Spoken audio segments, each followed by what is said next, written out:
I've been trying to power my way through The Flash, and this season is kind of fun. The first season you had the whole Thawne drama, and the Harrison Wells not being Harrison Wells drama, and I enjoyed that. Season 2, we had Zoom, and Zoom was okay, fun, a little dark. And then season 3, we had Savitar, which of course turned out to be Barry. This year we have The Thinker. And I got to be honest, of the 4 seasons that have been on, this is probably, I think, the best one, episode to episode. There's less Freak of the Week type episodes, and that's what was that was a term that was used a lot with Smallville. You had Freak of the Week, which was just episodes. And it was maddening with Smallville because there'd be this big storyline going between Lex and Clark. You'd think, oh, what's going to happen next? And then it would be an episode of nothing just to distract you. Sort of like, yeah, remember that big cliffhanger? Yeah, you're going to have to remember that for the next 3 weeks because the next 2 episodes are going to be just crap that's filler. So we can just pad it out to 23 or 24 episodes. It's frustrating. And I don't feel like Flash does that very often. I got a kick out of, there was a line the Thinker threw at Barry where he's like, yeah, well, you're not fighting a gorilla this time. The gorilla episodes are kind of silly. The Flash is kind of a silly superhero anyways, but I think what frustrates me, and obviously there's a lot of memes about this, and I'm not the first one to figure it out, but, there's a video on this channel where I was really frustrated because, to me, Barry was the villain.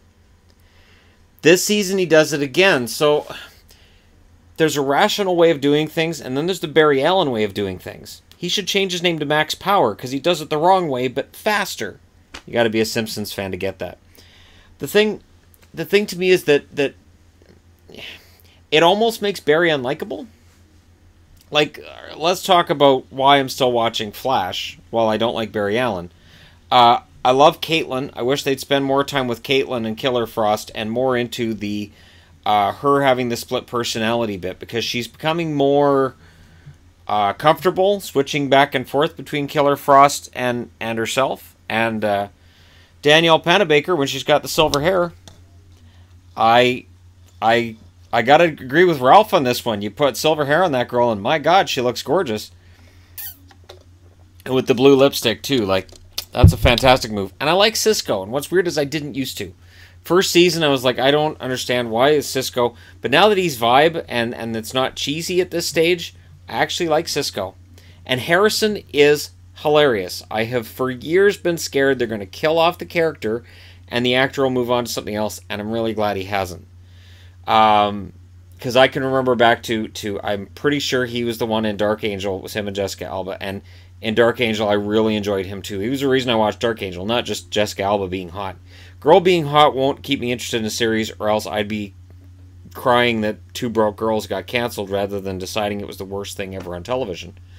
For me, the Flash this year, I'm going to be interested to see how the season ends. And I'm still 2 episodes behind. I'm still 2 episodes behind what's going on right now. But the body swapping thing they've started doing, I like that. The actress that plays the Thinker's wife, she reminds me of Monica Bellucci, and that's a good person to remind me of. And her character started out as just your standard hot assistant type, even though she's the wife, she's just your standard. And they've added some depth there. And I'll be curious to know where this is going to go, and how Barry's going to screw it up. And this is the thing when you watch The Flash. Every time these seasons get going now, and it's building up, and the villain's building up, what's going to happen? My reaction is, how is Barry going to screw this one up? It's sort of like on my hockey channel I talked about, as a Canuck fan, I kind of have that impression that when they're doing well, I'm like, can't wait to see how they screw this one up, and I get the feeling like that with Barry and the Flash.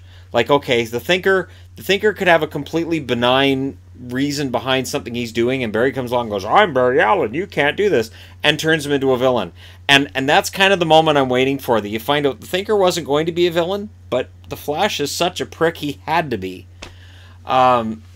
It's a fun little series, and I've been asked as well whether or not I watch Arrow. Here's the thing. I watched Arrow the first season religiously. Loved Arrow. they kind of lost me at the end of the first season, and then I kind of came back for the second and the third, and then it kind of lost me again. And that's despite the fact that John Barrowman is a beautiful man. He's Jack Harkness from Torchwood and Doctor Who, and he's Merlin in the series of Arrow. And Katrina Law, who plays his daughter, might be one of the most beautiful women in the history of the world. And her character was just kick-ass. And of course, she came over from Spartacus, and she was great on Spartacus too. And I just ended up losing interest. After the Ra's al Ghul storyline ran its course, I just kind of lost interest in the show. I felt like, okay, this is probably as good as it's going to get, and this is probably where it's going to start falling down that hole. And I've got used to that with CW shows. CW shows always overstay their welcome, whether it's Vampire Diaries, Supernatural still overstaying its welcome. I believe Arrow has, Smallville did. They'll keep bringing these shows back year after year after year. It's a shame Buffy the Vampire Slayer wasn't on now, because it would have lasted 15 years with the way the things are now on the CW. So I'll be interested to see how things turn out for Flash this year, and whether the Thinker is the best it can get. Is this going to be the best villain? But yeah, so I just wanted to pass along that I power watched I think 5 episodes the other day. And again, Barry was just ticking me off like, you're in his house? Barry, he's an arch villain. Of course he's got cameras in his house, you idiot. Oh, really? You're in prison and you're running around as the Flash. Nobody's going to figure out you're the Flash, you moron. Like, the only thing that drove me nuts with Smallville was Clark was too scared to fly. That's when I was done with Smallville, was when Clark was like, I'm scared. And it's like, of what? You're bloody Superman. If you jump 800 feet in the air and you fall down, you don't get hurt. Could save the world, but yeah, just stay comfortable, you idiot. So that was when Smallville lost me. That was it. Was when Supergirl, who Laura Vandervoort, am I right? Laura Vandervoort's like, hey, I want to teach you how to fly, cousin, and he's like, I'm scared. I have a SAD. And then it's like, well, I could teach you how to fly then. And it's like, really? And the reason for that was because Smallville had a rule of no flights, no tights. And it was ridiculous. No flights, no tights worked in the first few seasons, but after a while it's like, so he just jumps 30 stories in the air, but he won't fly? He's the stupidest superhero ever. I'm scared of flying. Why? You can't die by falling to the earth. You can't die. I'm still angry. And that was kind of that was what did it for me. And Barry, although he's an idiot, and Flashpoint was really stupid. It just, are you serious, Barry? What are you doing? I fixed everything. Everybody's happy. I'm going back to the past.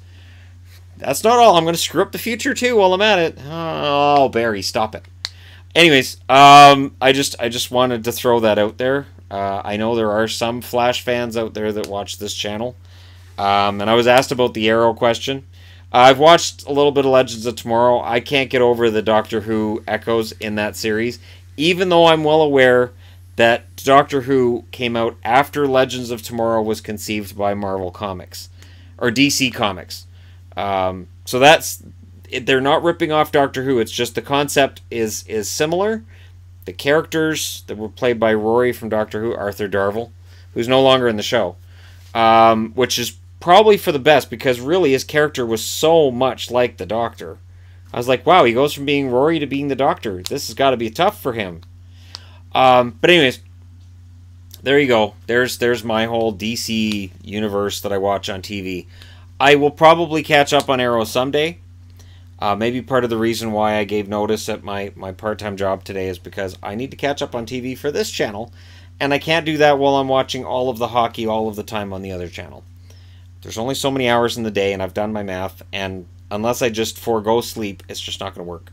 But let me know what you guys think in the comment section below about Flash, the Thinker. Am I the only one that looks at the Thinker and says this is probably the best hero they've had? Because he's not another version of the Flash.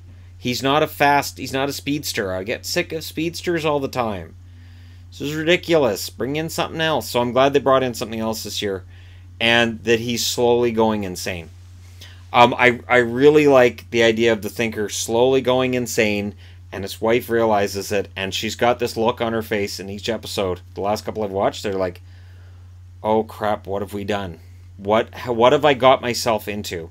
And my response to that is, weren't you paying attention to all the words he was saying the first few episodes this year? Because you seem to be really on board until he started actually doing these things.